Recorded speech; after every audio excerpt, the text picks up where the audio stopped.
Hi guys, it's Just Moments Fiction and welcome back to my channel. So today we're going to be talking about overrated books. So books I feel are rated very high on Goodreads, over 4 stars, that just aren't worth the hype. So stick around to hear my bookish opinions.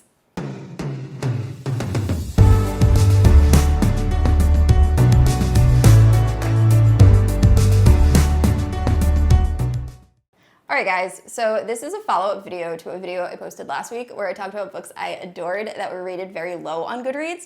This is going to be books that I can't stand or really disliked that were rated super high. I was inspired to do this video by Elliott.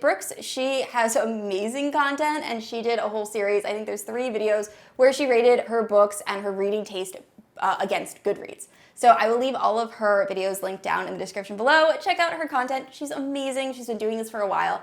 I watch her videos every single week. I think she used 4.25 to gauge whether a book was highly rated. I'm going to be using 4.0 just because I tend to read a lot of romance, YA fantasy, and I feel like those books tend to rate lower on Goodreads. I honestly don't use Goodreads very often, but I do use it when I'm trying to figure out what book I want to read in the future.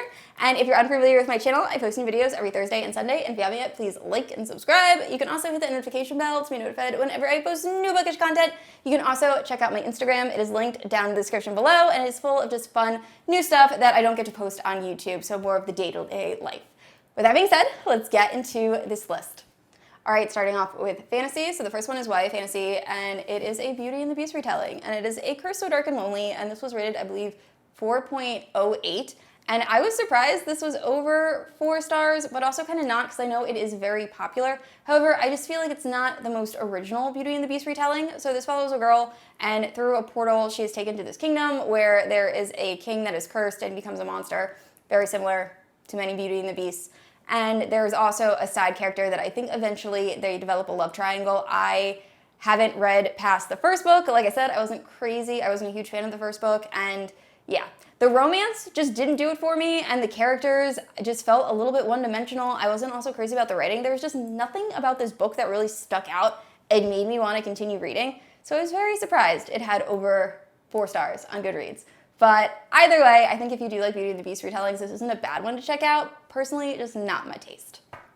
This next one will probably surprise people on my channel because I love this series. Like, I really, really love this series. It's probably one of my second favorite series of all time. I talk about it at length. My first video was reviewing a book in this series. So that is From Blood and Ash by Jennifer L. Armentrout. I'm not going to try to find my copy of the book I'm about to talk about. So I love the first book, From Blood and Ash, and I liked A Kingdom of Flesh and Fire. However, I feel like not a lot happened. There were some interesting scenes, sexual scenes towards the end of the book in a certain vehicle. Not going to go into it. If you read the book, you know what I'm talking about. That's during a very important part of the book.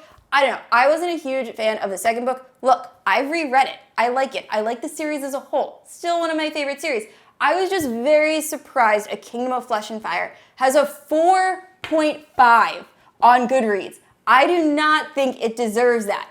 It might not even, personally, I feel like it might not even be a 4. I liked it.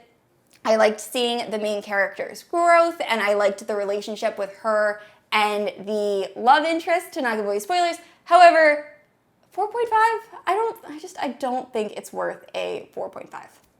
All right, the next book on this list I'm gonna very briefly touch on just because it doesn't even fit the criteria I set for this video, but when I saw its score on Goodreads, I got so angry. And that is Flames of Chaos by Amelia Hutchins. I could not finish this book. It was so bad. The writing was just ridiculous, and it follows this witch who ends up going to the human world, I think, to save her sister, and she meets the new ruling guy who's this like super egotistical alpha guy who's like so over-sexualized, and every time he sees her, he's like bend over a table, and it's not written well. And the fact that it has almost 4 stars, I think it's like 3.8 or 3.9, is insanity to me. I just find that absolutely ridiculous because everyone I've talked to has had very similar thoughts as I have. If you're a fan of this book, I apologize. This is just personally my taste. I couldn't believe that this has almost 4 stars because it was just so ridiculous. So anyway, another book that I can't believe is so highly rated. The next book I have talked about before on my channel, not being a huge fan of the series in general. However, I was so surprised to see that this book was rated so high when I thought a lot of people had similar feelings. And that is The Queen of Nothing by Holly Black. This is the third book and final book in the Folk and Air series, the one that starts with Cruel Prince. So I've said this before, I kind of liked Cruel Prince. I really liked the second book in the series.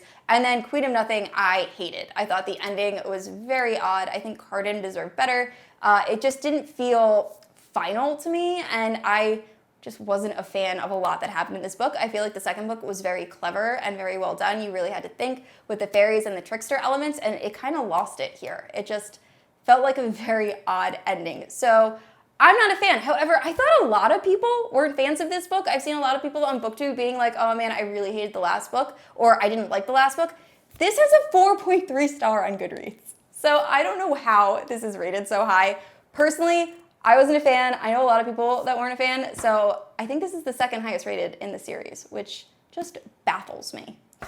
The next two are adult fantasy. So next up is Circe, and this is sitting, I think, at like 4.26. A lot of people love this book. It was all over Book Talk. I thought it was really boring. I just couldn't get into it, and I tried listening to it on audiobook first, and like, I think I only made it like 3 chapters, and I was like, I'm kind of bored with this, and then I tried reading it physically, and I kept having to reread the first few chapters, and I just couldn't get into it. I think I ended up DNFing it, so if I finish it, I might end up liking it more. However, I was just surprised so many people really liked this book and didn't have a similar struggle. Maybe you guys are just better readers than me, because I could not get through this book, and I just wasn't a fan. So yeah, I feel like this is one of the more unpopular opinions, because I know a lot of people really did end up enjoying this. And next up, we have an author that I've talked about a lot on my channel. I apologize once again. I think this author actually is phenomenal. It's just me and him, we don't jive. I don't love his writing, and I'm not saying that he is not a very talented and actually crazy talented author. I'm just personally not a fan. And it all started when I tried to read Neverwhere, and this is by Neil Gaiman. So I loved the premise of this book. When I read the synopsis, I was like, I am gonna be obsessed with this. I'm gonna be hooked. It sounds so cool. It's this guy, from what I remember, it's been a while. This guy ends up being, I think he goes down into like the sewers of London or something, into like this magical world. He ends up saving a girl or like a fairy or some mythical creature, and they go on this adventure together, and it is very fantastical, and I think it was very beautifully written. I was just bored through most of it. I could not get into this book. I just wasn't gripped, and the world was beautiful, the setting was beautiful. I just didn't love this book, and I think it's rated at like 4.6. It is rated crazy high on Goodreads, and overall, I was not a fan. All right, the last two on here are both romances. So the first one is The Hating Game by Sally Thorn. I actually ended up unhauling my copy of this, but this is an office enemies to lovers romance. These two people work in the same office, and they can't stand each other until eventually they form this relationship. I've talked about this before on my channel. I just was not a fan. I could not get into this. I think this was more me. I just don't love an office romance. I don't love that setting. I tried reading Shipped, which had a similar setting, and I also ended up DNFing that. So yeah, I think this is personally just my taste. I really wanted to love it because it's enemies to lovers, and I think this is sitting at like 4.1 on Goodreads, which is pretty high for a romance, but overall, I was just not a fan. It wasn't for me, and I guess this is more of an unpopular book opinion. All right, and the last romance book is rated, I think, at a 4.18, and I actually did very much enjoy this book. I just couldn't realize that a book by the same author was rated lower, and that is People We Meet on Vacation, and this is by Emily Henry. So I like this book. It's fine. It's like two friends, dual timelines. For some reason, they lost touch. We don't know why, and then they go on vacation together. We find out what happened. It was cute. However, Beach Read by Emily Henry was brilliant. I loved Beach Read so much, and for some reason, I think it has a lower score than People We Meet on Vacation, and I don't see how that's possible. Like, Beach Read, I laughed, I cried, it was emotional, it was serious, but it also had like romantic and funny aspects, and it was just so good. The steam scenes were on point. I loved Beach Read, and People We Meet on Vacation was just like, it was fine. It was a good time, but it's nothing I'm gonna rave about. So the fact that this is higher rated than Beach Read really makes me sad. All right, guys, that's it. Thank you for listening to me rant about books I feel that are rated too highly on Goodreads. Let me know in the comments if you have different opinions, if you agree with how these books are rated. Do you think they should be higher? Do you think they should be lower? What are your feelings? I said this already, but I post new videos every Thursday and Sunday, and if you haven't yet, please like and subscribe. I will see you all next week. Bye.